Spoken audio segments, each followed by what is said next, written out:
여러분, 지난주 우리는 이 스데반 집사죠. 모세에게 한 말, 모세에 대해서 한 말에 대해서 말씀드렸죠. 모세에 대해서 뭐라고 스데반이 얘기를 합니까? 모세는 하나님이 선지자로 임명하신 사람들, 프라핏이랍니다. 그렇죠? 선지자는 뭡니까? 하나님의 말씀을 대언하는 통로입니다. 여러분도 이 통로가 되기를 주의 이름으로 축원합니다.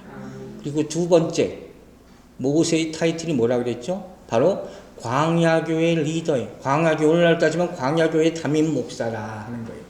하나님이 모세라는 선지자를 사용해서 광야교회의 말씀을 전하게 하셨다 하는 거죠. 이 말이 상징하는 바가 뭐냐 하는 걸 알아야 돼요. 그건 뭘 의미가 있겠습니까?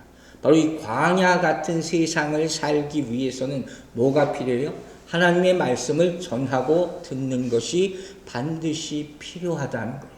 우리가 하나님 말씀 앞에 항상 나가지 않으면 이 광야 같은 세상에서 지쳐 쓰러질 수밖에 없다는 것이죠. 그래서 말씀이 필요한 줄로 믿으시기 바랍니다. 그런데 이 말씀을 어떤 말씀이라고 표현했어요? 살아있는 말씀. 여러분, 살아있는 말씀. 이것이 우리에게 얼마나 생명이 되는지 모릅니다. 그러면 오늘 선포되는 말씀도 죽어가는 영혼을 살리는 살아있는 하나님의 음성이 되기를 주의 이름으로 축원합니다. 이런 음성이 나타났어요. 성령의 역사로 말미암아. 그런데 문제는 뭡니까? 바리새인들이 이걸 들었음에도 불구하고 뭐예요? 반응이 없죠. 이것만큼 하나님 보시기에 안타까운 것이 없어요. 왜? 이들은 어떻게? 율법만 붙잡고 있는 거, 이게 생명인 줄 알고 생명되지도 못하면서 또 성전 안에 있는 것으로 그저 만족하고 그렇게 생각하고 사는 거예요. 그래서 스데반의 설교, 사도들의 설교가 이렇게 계속 선포됨에도 불구하고 예수 그리스도를 전하는 이 생명의 말씀을 받아들이지 않아요. 오로지 자기들은 성전밖에 모르고 율법밖에 모른다 이렇게 생각하는 거예요. 오히려 스데반의 설교가 성전과 율법과 이 그들이 믿는 신앙, 자기들의 신앙이죠. 이것에 반하는 것이라고 치부해버린다 하는 거예요. 그러나 사실을 가만히 보면 이 유대인들, 바리새인들 뭐예요? 이 사람들 율법을 제대로 알지도 못하는 사람들이에요. 성전의 의미도 알지도 못하는 사람들이에요. 그런데 이렇게 오랜 세월 살아온 사람이 있었어요. 그게 누구냐? 바로 누구예요? 바울이에요. 바울이 그런 대표적인 인물이라고 할 수 있다 하는 거예요. 자, 여러분 로마서 7장 한번 봅시다. 로마서 7장 9절 말씀에 아주 흥미로운 말씀이 하나 있습니다. 전에 율법을 깨닫지 못했을 때에는 내가 살았더니 계명이 이름에 죄는 살아나고 나는 죽었도다. 여러분 무슨 말인지 알겠어요?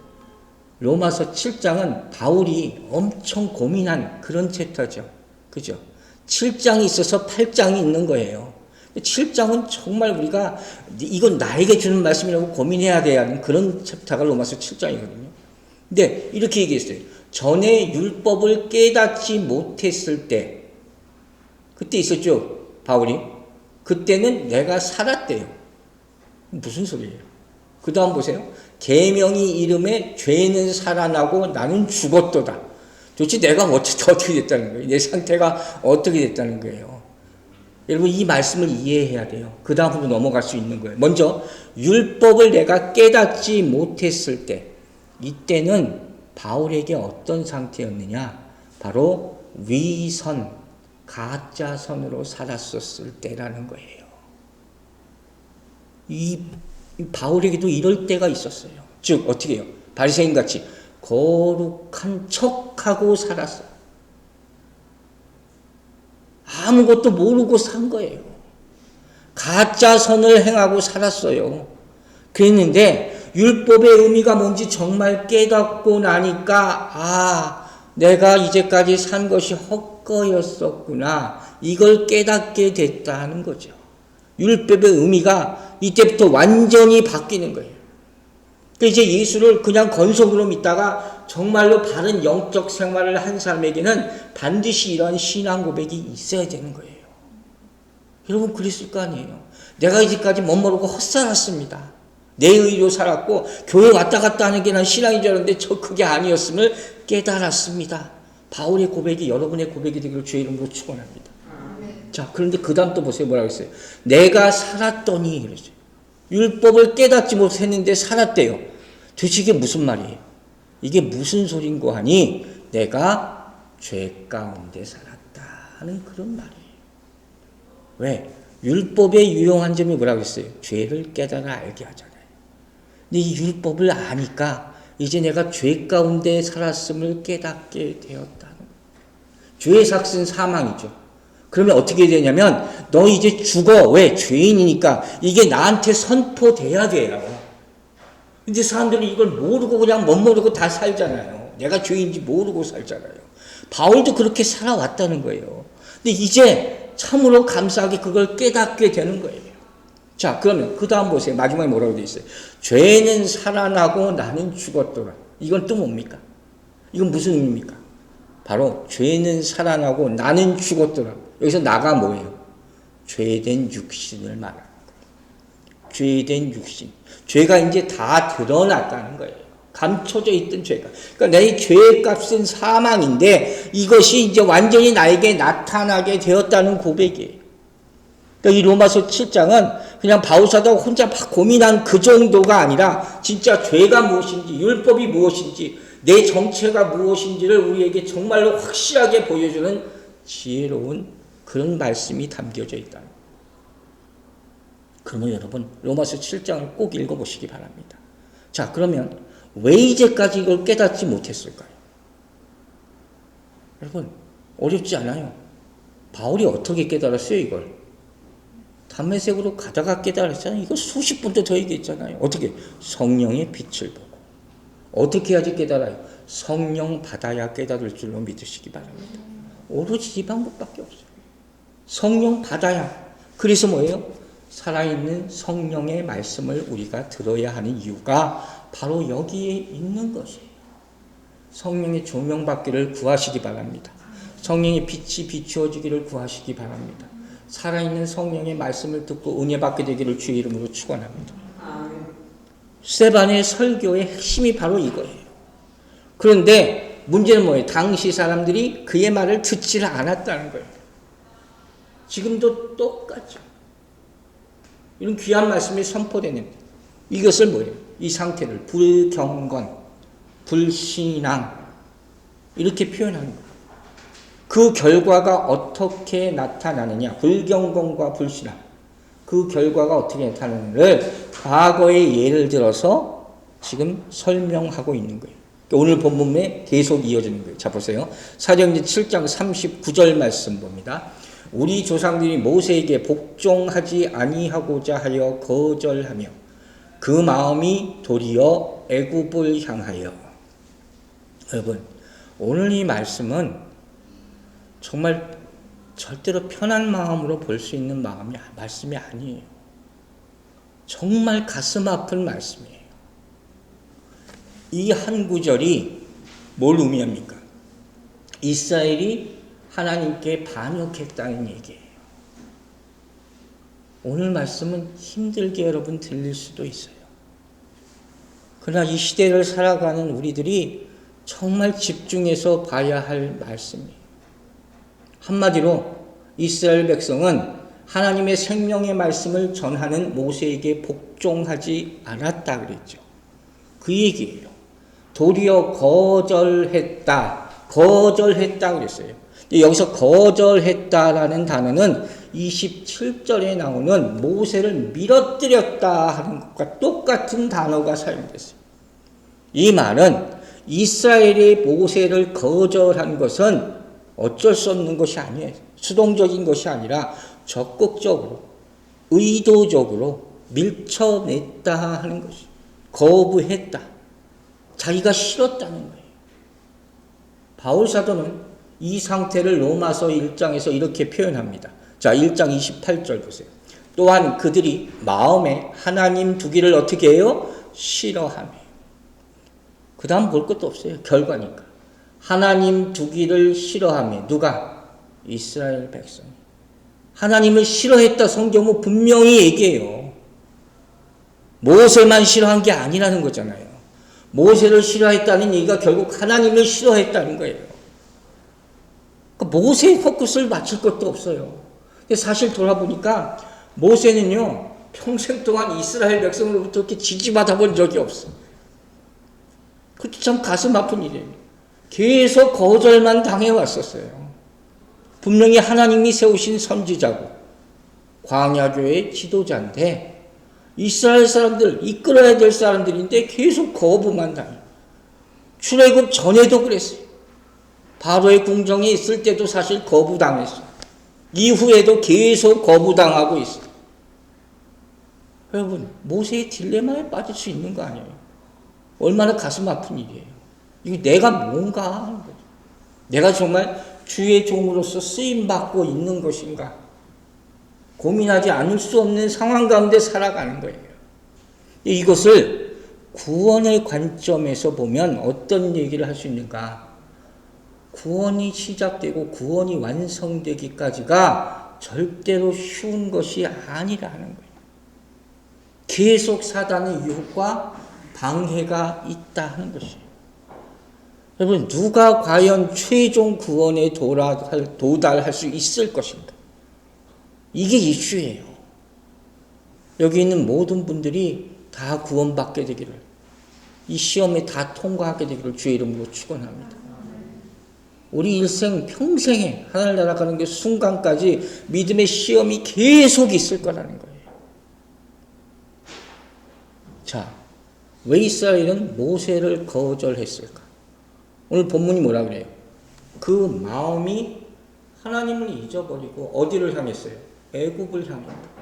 애굽이 뭘 상징한다고요? 세상을 상징합니다. 아주 간단한 얘기예요. 세상을 사랑했어요. 여러분, 세상을 사랑했어요. 이 얘기는 뭐냐면 그 장면 그대로 좁혀서 생각해 보면 모세가 부담스러웠다는 얘기예요. 더 조금 들어가서 생각해 보면 뭐예요? 모세가 전하는 말이 부담스러웠어요. 오늘 말로 풀어서 얘기하면 모세가 전하는 메시지가 너무 셌어. 그 얘기예요. 여러분, 이 시대에 정말 안타까운 것이 뭔지 아세요? 진짜 복음이 전해지지 않는다는 거예요. 진짜 복음을 전하는 사람들이 외면당하고 있다는 거예요. 그게 가슴 아픈 거예요. 우리가 회복해야 되는 것은 예배당 되찾는 게 아니에요. 여러분 잘 생각하세요. 정말 잘못 생각하는 사람들이 너무 많아요. 그건 하나님이 주시는 거잖아요. 여러분 예배당 짓고 그럴 때마다 다들 사람들이 뭐라고 해요? 하나님이 주셨습니다. 기적입니다. 진짜 기적이잖아요. 두세 사람이 모인 곳에서 하나님이 함께 하신다면서요. 모이면 교회가 되는 거예요. 믿습니까? 중요한 건 진짜 복음이 그 가운데 선포되고 있느냐는 거예요. 그걸 진짜 사모하는 사람들이 모이고 있느냐. 이게 진짜 중요한 거예요. 여러분이 진짜 복음을 사모하게 되기를 주의 이름으로 축원합니다. 여러분 이스라엘이 출애굽합니다. 이거 얼마나 기적 같은 일이에요. 얼마나 드라마틱한 일이에요. 그죠? 10가지 재앙을 통과해요. 홍해가 갈라져요. 이런 거 경험해 보셨어요? 이런 거? 이 사람들이 이렇게 자랑할 만해요. 그런 걸 다 경험했으니까. 그런데 안타까운 게 뭐예요? 이 사람들의 마음은 아직도 애굽에 가 있어요. 아직도 출애굽하지 못했다는 거예요. 이게 이스라엘의 문제예요. 우리가 교회를 나온다고 그리스도인이 되는 게 아니에요, 여러분. 이걸 알아야 돼요. 광야교회가 뭡니까? 광야교회는 우리의 마음이 출애굽해야 되는 곳인 줄로 믿으시기 바랍니다. 이게 진짜 교회예요. 내 마음이 애굽에서 나와야 돼요.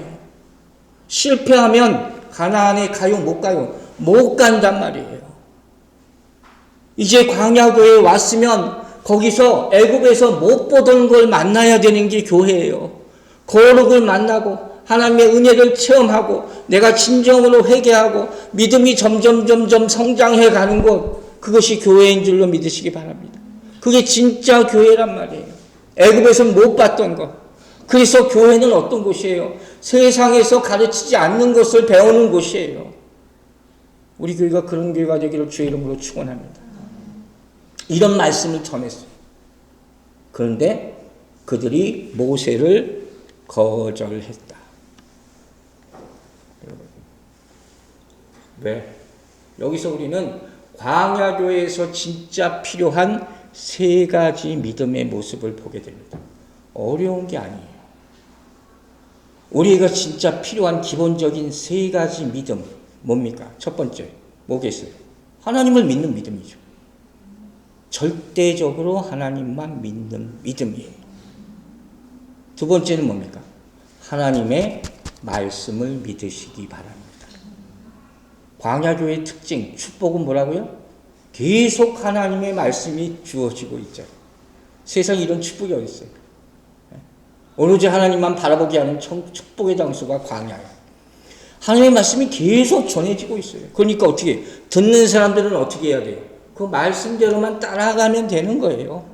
가라면 가고 서라면 서고 오라면 오고 쉬어 있으라면 쉬어 있고 이것이 하나님이 원하는 믿음이신 줄로 믿으시기 바랍니다.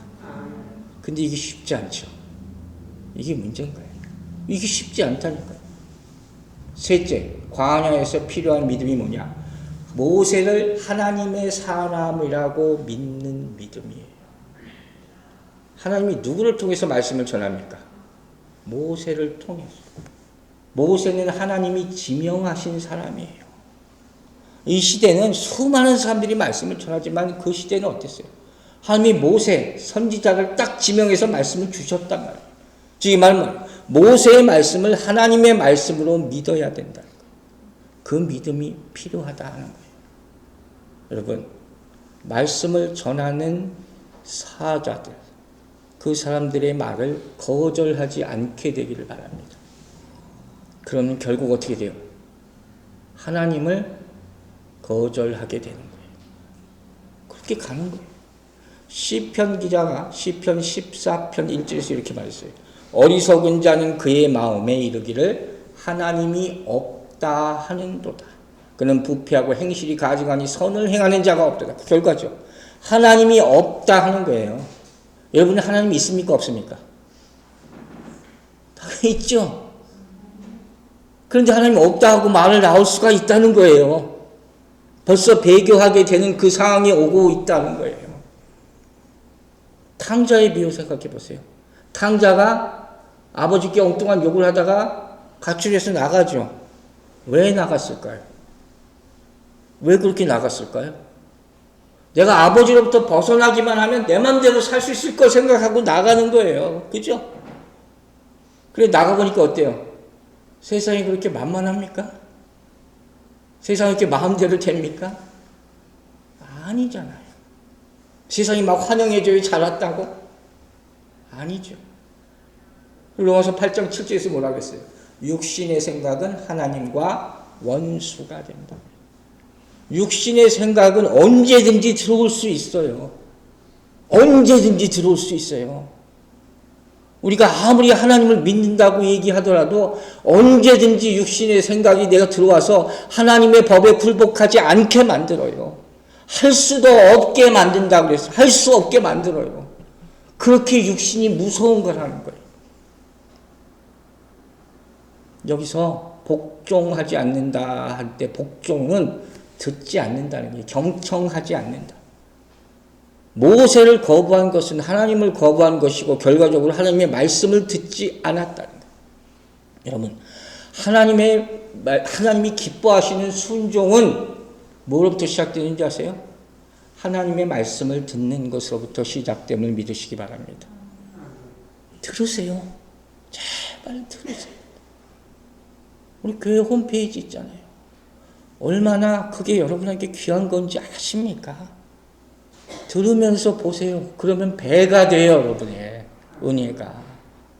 얼마나 감사한 거예요. 여러분, 이 세대는, 우리가 사는 이 시대는 말씀 듣지 않는 시대예요. 정말 제가 봤을 때, 저 어렸을 때 자라오면서보다 정말 안 들어요. 자기 좋아하는 것, 유튜브 보고, 드라마 보고, 게임하고, 그럴 때는 몇 시간 하루 종일도 앉아 있어요.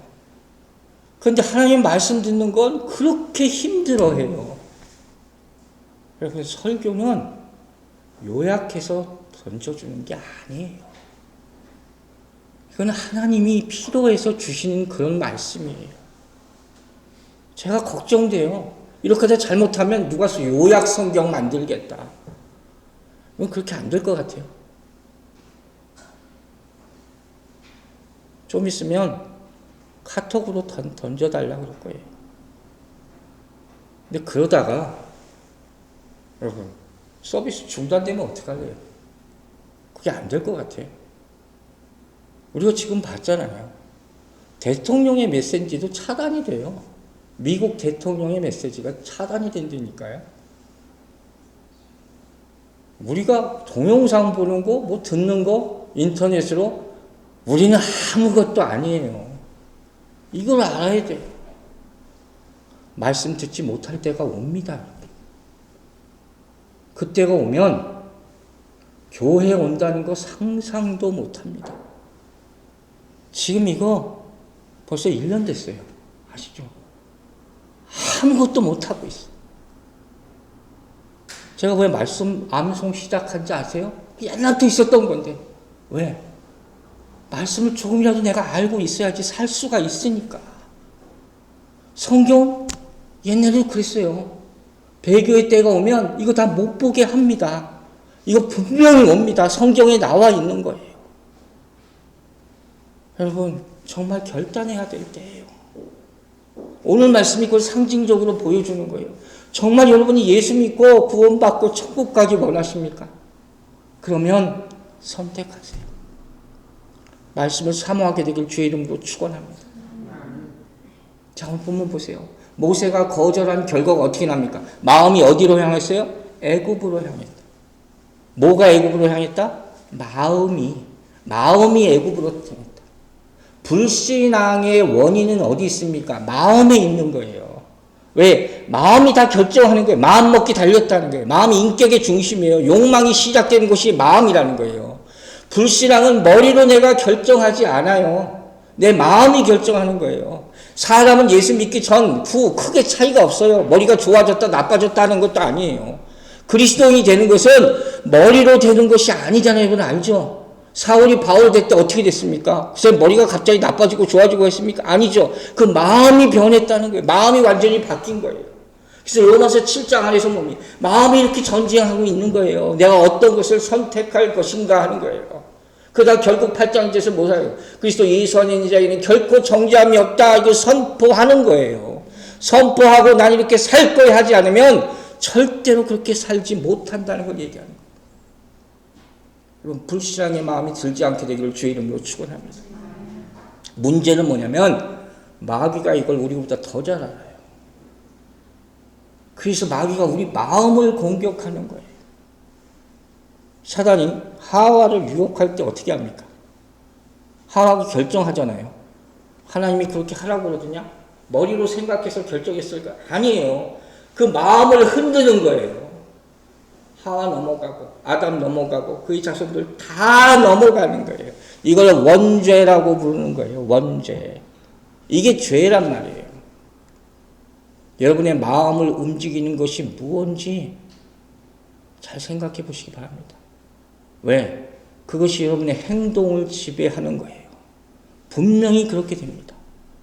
문제는 예수님이 우리 인간의 마음에 대해서 벌써 이렇게 말씀을 하셨다는 거예요. 자, 마태복음 15장 19절 보세요.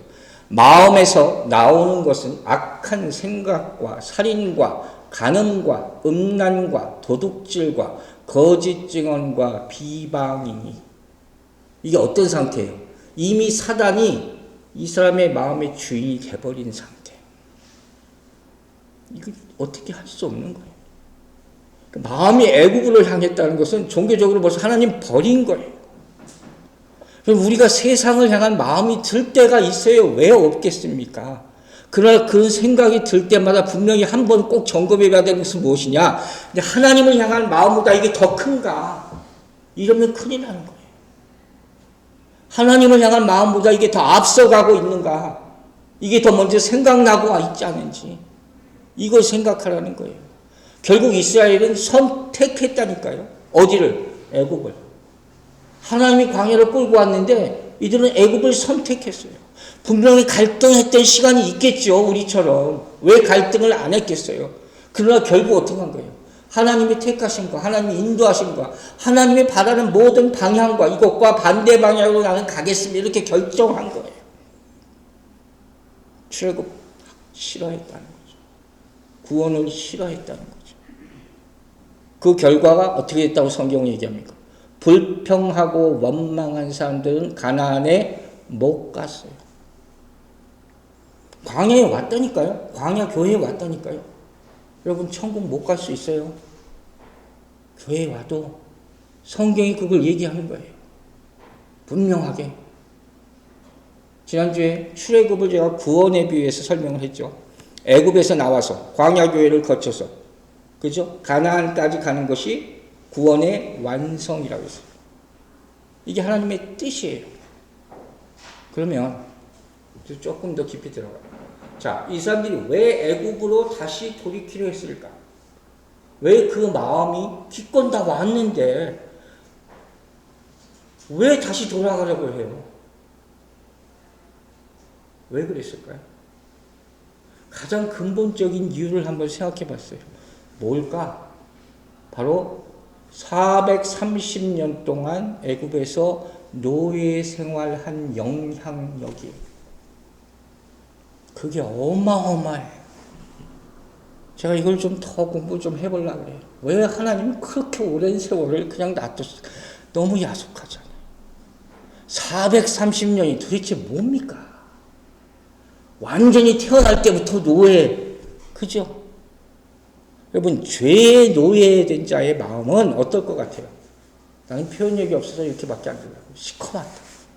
죄의 노예된 자의 마음은 그냥 시커매요, 까매요.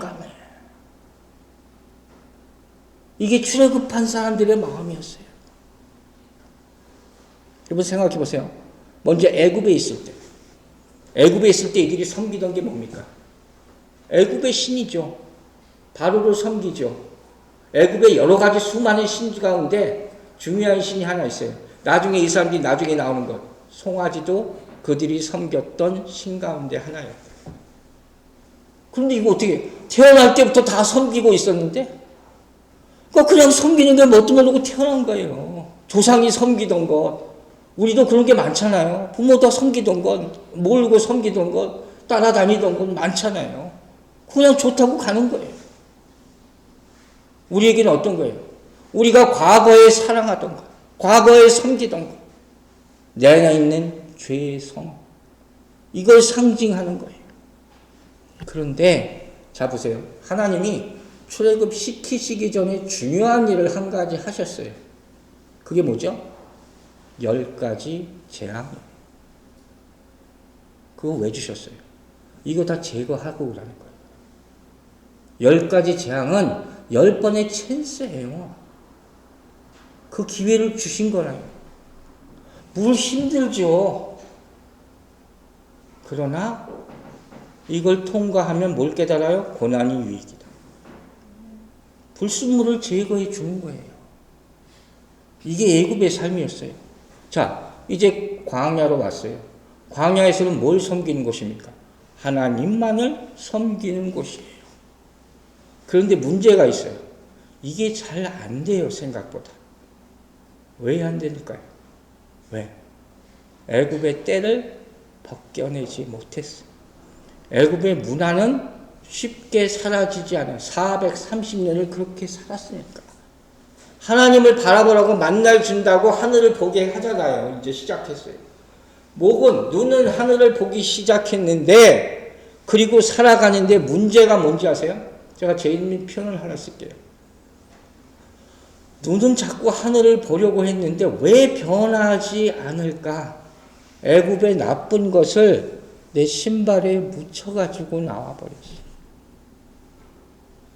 무슨 의미인지 아시겠어요? 홍해를 건너게 하셨다면서요. 홍해가 건넌 사건을 가만히 생각해 보시면 어떻게 됐어요? 하나님이 완전히 가르셨더라고요. 그럼 마른 땅을 걸어가 버려요. 물 좀 튀게 했으면 얼마나 좋았을까 하는 생각을 저 오히려 다 했어요. 제가 그 상황 100% 알지는 못하지만. 그리고 몸만 나오는 거예요.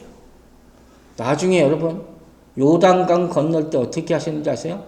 법궤를 맨 제사장들이 요단강 물이 찰랑찰랑해서 그걸 밟고 지나가게 해요.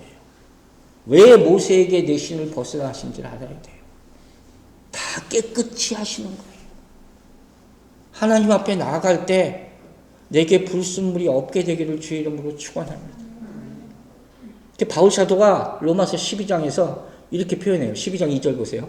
너희는 이 세대를 본받지 말고 어떻게 해요? 오직 마음을 새롭게 함으로 변화를 받아. 나오잖아요. 마음을 새롭게 하다. 하나님의 선하시고 기뻐하시고 온전하신 뜻이 무엇인지 분별하도록 하라 하는 거예요. 마음이 새롭게 되지 않으면 모른다는 거예요. 자, 애굽, 광야, 그리고 세 번째 어디예요? 가나안. 가나안은 뭐 하는 데입니까? 가나안이 뭐 하는 장소죠? 가나안은 싸우는 곳이에요. 영적 전쟁이 일어나는 장소. 그게 가나안이에요. 또 한 가지 중요한 곳이 있어요. 가나안은 내가 선택하는 곳이에요. 이제까지 애굽에서도 내 마음대로 못 살았어요. 광야에서도 하나님 마음대로. 가나안에 가면 직접 농사 짓고 살기 시작하죠. 만나가 끊어지죠. 내가 선택하는 거예요. 뭘 선택합니까? 내가 싸울 것인지 아니면 가나안 문화에 동화될 것인지. 이게 더 힘든 거예요. 하나님이 정해준 땅에서 살 것인지 하나님의 백성으로 아니면 전쟁에 젖어서 다른 곳에 살 것인지. 우리가 선택해야 되는 거예요. 여러분이 예배하는 대상이 여러분의 미래를 결정하게 되고 여러분의 현재의 삶을 규정한다는 사실을 잊지 마시기 바랍니다. 이게 얼마나 중요한 거예요. 자, 이스라엘이 이렇게 인도됐는데 그 결과가 어떤지 한번 보세요. 오늘 말씀 제가 서두 얘기했죠. 가슴 아픈 얘기가 많이 나온다고. 여호수아서 24장 16절 17절 말씀이에요.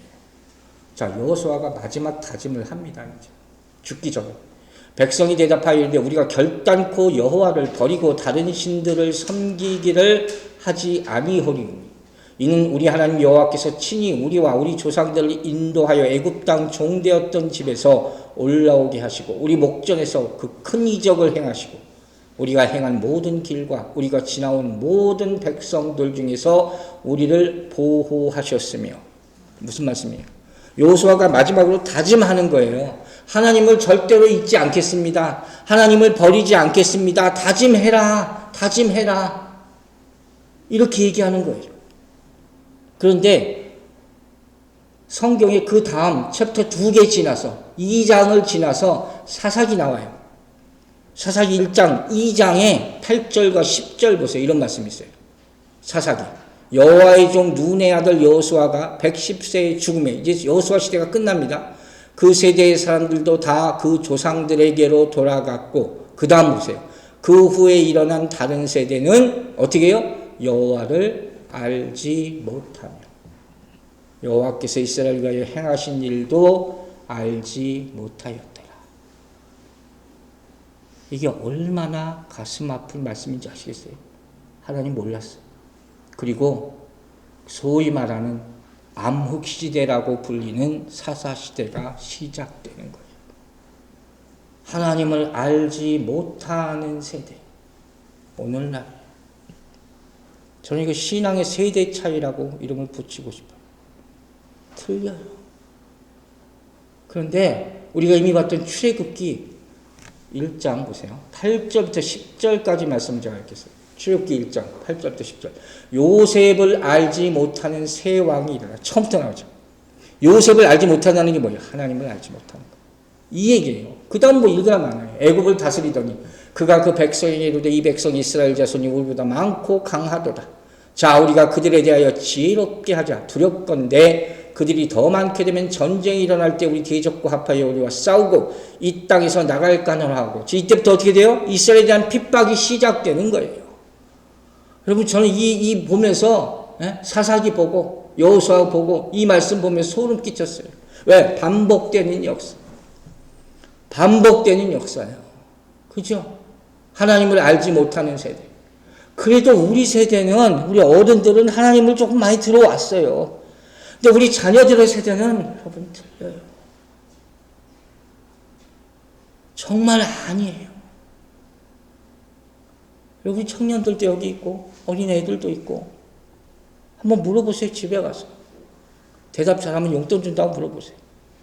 10계명 외울 줄 아는지, 산상수훈이라고 들어봤는지, 주기도문 아는지 물어보세요. 그 결과는 어떻게 되는지 제가 얘기할 것도 없어요. 여러분 아시잖아요. 이건 얼마나 심각한지 모르는 문제예요. 마음이 애굽으로 향했다는 것은요, 우리의 의지가 완전히 사단의 게임에 넘어갔다는 거예요. 타락했다는 거예요.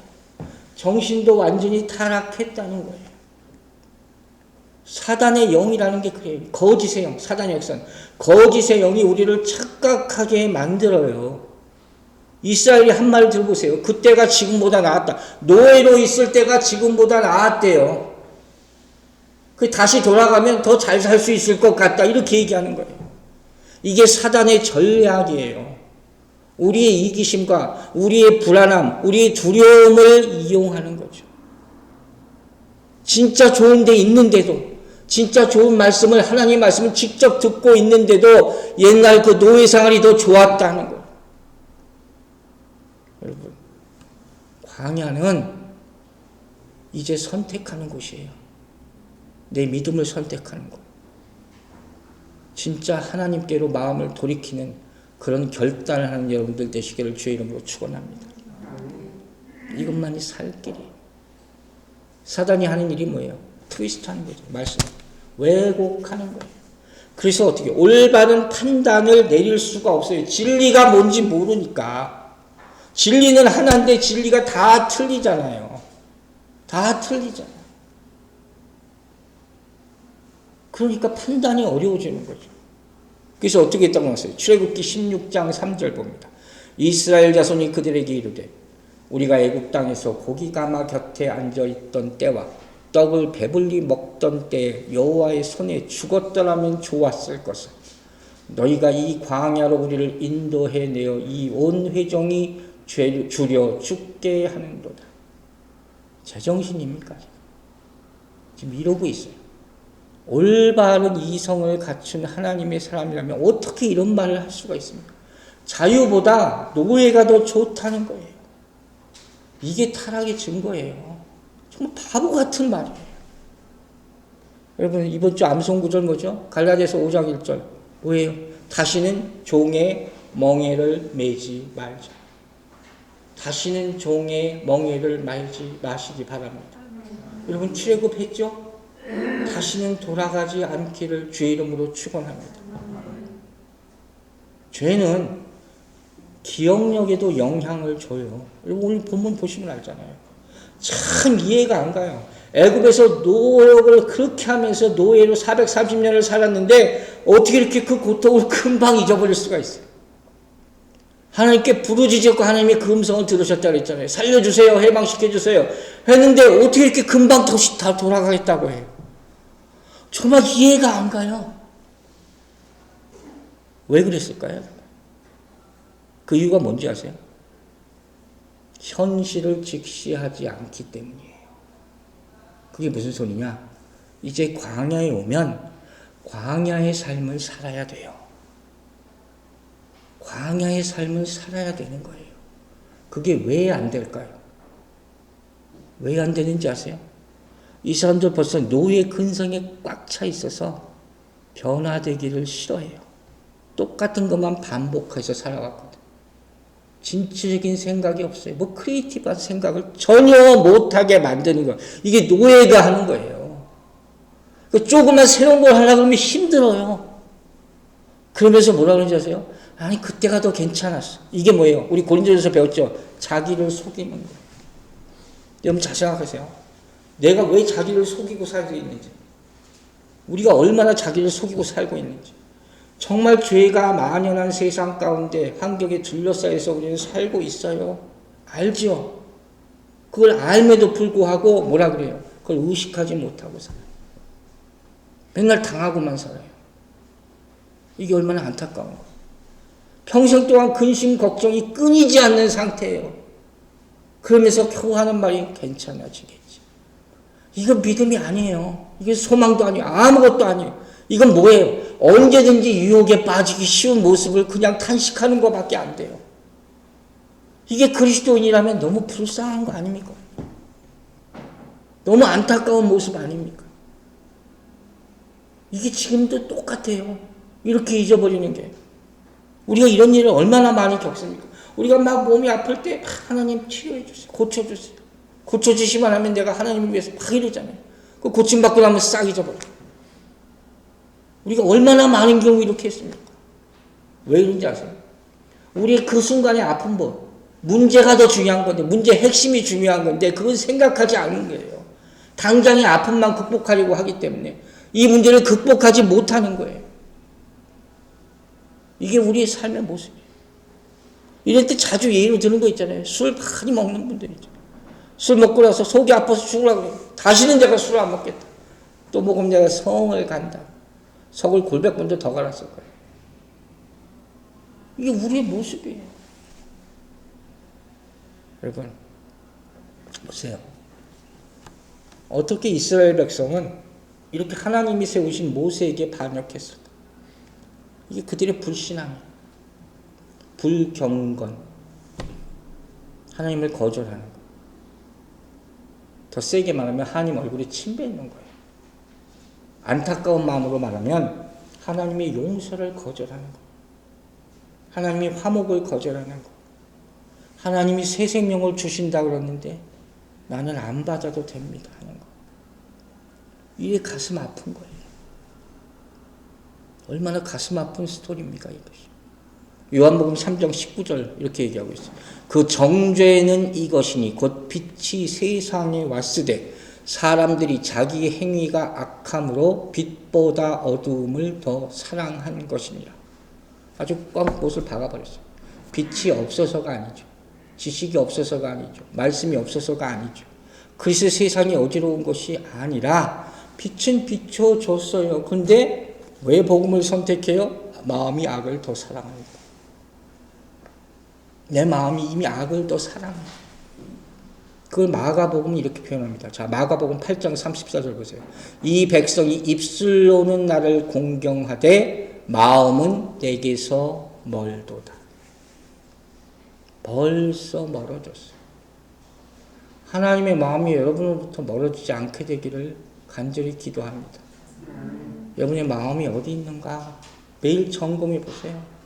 애굽이냐, 광야나, 가나안이냐, 천국에 있느냐. 이게 중요한 거예요. 보면 바울이 똥처럼 여겼다는 게 뭐예요? 옛 마음. 그 버리라는 거예요. 이게 완전히 없애야 돼요. 이게 자기 부인이에요. 그래야지 하나님이 보이기 시작하는 거예요. 그 간절함이 생기기 시작하는 거예요. 오늘 말씀 정리합니다. 자, 오늘 말씀 제가 서두에서부터 중간에도 몇 차례 얘기했어요. 편안한 마음으로 들을 수 있는 말씀이 절대로 아니다. 가장 가슴 아픈 건 하나님이 이스라엘의 마음이 애굽으로 향했다. 그걸 보셨을 거 아니에요. 하나님 마음이 얼마나 아프셨을까.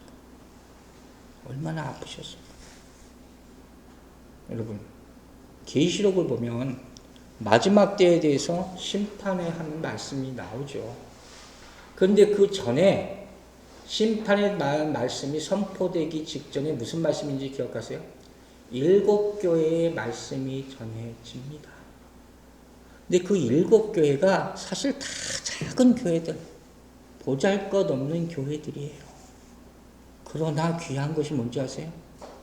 마지막 심판의 때의 음성을 듣는 유일한 교회가 그 교회들이었어요. 우리 교회가 그 음성을 듣게 되기를 주의 이름으로 축원합니다. 여러분, 이때는 정말 마음이 회개해야 될 때예요. 마음이 거듭나야 될 때예요. 여러분 마음이 어디를 향하고 있습니까? 걱정만 하지 말고 한탄만 하지 말고 말씀으로 돌아가시기 바랍니다. 광야 교회예요. 그런데 말씀이 없으면 뭔지 아세요? 죽음밖에 없어요. 죽음밖에 없어요. 마지막으로 시편 84편 같이 읽었으면 좋겠습니다. 시편 84편 10절 읽겠습니다. 시작. 주의 궁정에서의 한 날이 다른 곳에서의 첫날보다 나은즉. 안 나와요 여기? 시편 84편 없어요? 제가 읽을게요. 주의 궁정에서의 한 날이 다른 곳에서의 첫날보다 나은즉 악인의 장막에서 사는 것보다 내 하나님의 성전 문지기로 있는 것이 좋사오니. 아멘입니까? 아멘. 여러분 마태복음 6장 21절에서 예수님 말씀하셨어요. 내 보물이 있는 곳에 뭐가 있다고요? 내 마음이 있다. 여러분의 마음이 어디 있습니까? 하나님을 향하게 되기를, 혹시라도 아직도 애굽에 있다면 빨리 떠나게 되기를 주의 이름으로 축원합니다. 기도하겠습니다. 아버지 하나님, 우리 마음이 어디를 향하고 있는지 정말로 심히 걱정됩니다. 이 땅의 백성들의 마음이 어디 있는지 불쌍히 여기시고, 아직도 은혜의 시대가 남아있다면 그들을 구원의 길로 인도하여 주시옵소서. 마지막 한 사람까지 더 구원하는 것이 우리의 사명입니다.